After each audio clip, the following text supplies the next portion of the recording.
कहाँ बारे? एगो लड़का जेकरा होला ओकरा भैया हो बड़ा दिक्कत होला। दूगो आला के ठीक हवा कि कोई एक दूटा बार मारियो के सह जाई।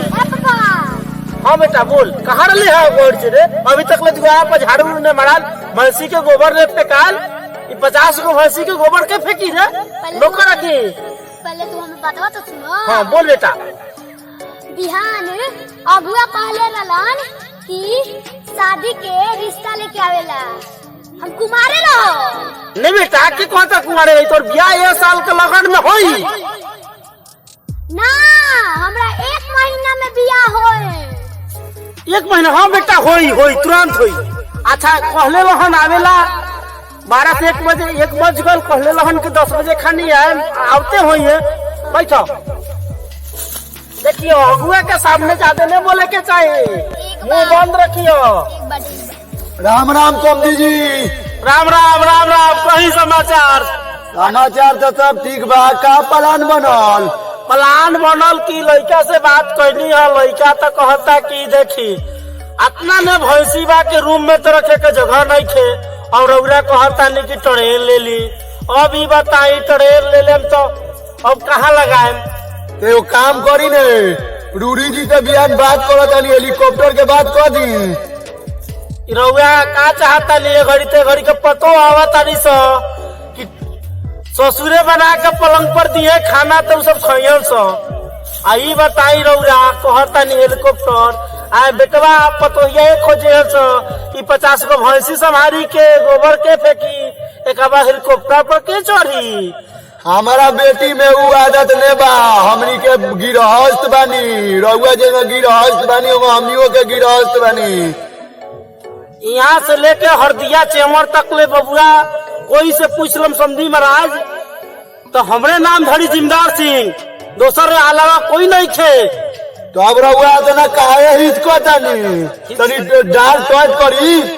इसके कारण बबुआ की एगो बेटा बा। भगवान मत करो धरती पर कोई के एगो बेटा होखो।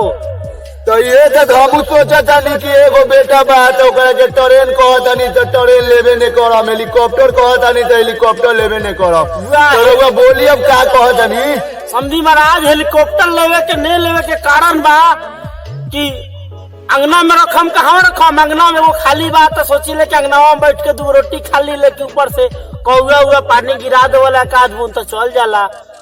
तो रउआ कहतानी कि ने हमर लड़का हड़बड़ाइल बा कि 1 महीना में शादी होई। बताई रउआ कुछ कही का भाई? बेटवा से बतियाई नी? हाँ बेटवा से बतिया लेनी है। कहता कि हेलीकॉप्टर का ऊ मने कर दिलक, ट्रेन का हम मने कर देनी। कहता कि बियाह होई तो होई आ नहीं तो हम भाग जाम सऊदी। ठीक बात आप कहने मत भाग। जैसे भी बात करे समझी जी ने होके तो 4 गो जैसे भी हमरा के दे दी। चली 4 गो जेतिये बे ले ली। रउआ मन बा। अब रउआ जमींदार घर के बानी, हम गरीब घर के बानी, लेकिन केहू में पूरा करम का करम? 2-4 काठा बेचे के पड़ी तो बेचम। तो ठीक बा कहे कि जैसे भी दे दे तो बेरोजगारी इतना ने बढ़ गईल बा। मोदी जी भी रोज उठना बैठना हमरा लइकवा के साथे होला। उनकर पियो बा लइकवा हमर साथे पियत रहला, चाहे वो कागज पत्र हार वार। उहे मोदी जी से बतिया देम कोरोना काल में रोजी रोजगार ला ठीक हो जाता जो होकेला होता। आजकल के केकर बेटी पतो आरती उतारता ससुर के।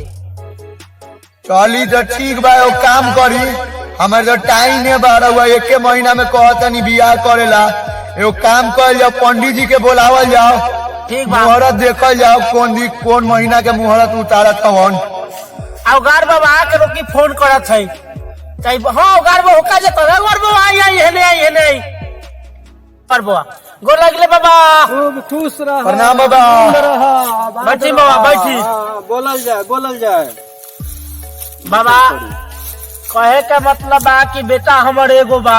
अच्छा जी कहीं जजमान। समझी महाराज कहलन कि हमहू पटना के नामियर हई। अच्छा भले गरीब हई, एगो बेटी हई। कहतन के तय तमान जौन लखत क्लियर हो गल बा। अब बिहान कलहन के रूढ़ी के लेके जाके या तोरा के हम 8 गो जेसीबी के हम दिवा देते हैं। बहुत बढ़िया बहुत बढ़िया। दिन देखी तो बेटवा हमर एगो बा देखिए इनको बेटी एगो बा सरस्वती पूजा सब बीतिए गल। अब देखी तो बढ़िया मुहूर्त तनी दिन तो बहुत बढ़िया बा जजमान। कितना दिन में बियाह करे के बा? 1 महीने के भीतर में अच्छा, देखी 1 महीने के भीतरे में। अच्छा तो दिन तो बहुत अच्छा बनताटे बा। दिन बहुत अच्छा बनता। एगो दिन बचताटे फागुन में शिवरात्रि के दिन यदि शंकर भगवान पार्वती जी के बियाह भर लगा, अगर वही दिन अगर बियाह होखे तो बड़ा अच्छा रही। अति का समझी जी कोनो रउआ इनकार नहीं खेलू। बाबा ई तो भगवान के लीला बा। ऐसन लीला तो भगवान सबे के देवत। यही पर फाइनल कर जाओ। चली तो ठीक बा। तो हमर दक्षिणा उछिना देवल जाए जजमान। वही दिन ले ले रउआ के नहीं होता नो तो हाँ, शिव जी जार हो आवता और अच्छा। हाँ ठीक है शिव जी बाटे। जार उड़े के हम दिवा दे। 4 चक्का अगर मिल जाता हो भाग। खूब खुश रहिए लोग जजमान लोग। तब दिन ये उतारल जाओ। हाँ ये दिन फाइनल हो चलिए तो ठीक बा।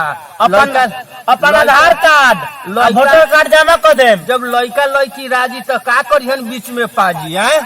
चलिए ई कॉमेडी रुआ लोगन के कैसन लागल कमेंट करम, जरूर बताएं। लाइक करम, अच्छा लागे तो भी, खराब लागे तो भी अपन कमेंट करे के बा। हमनी के एगो चैनल बा यूट्यूब पर जौना के नाम बा M&O प्रेजेंट। एकरा के जरूर रुआ लोगन लाइक करम, सब्सक्राइब करम।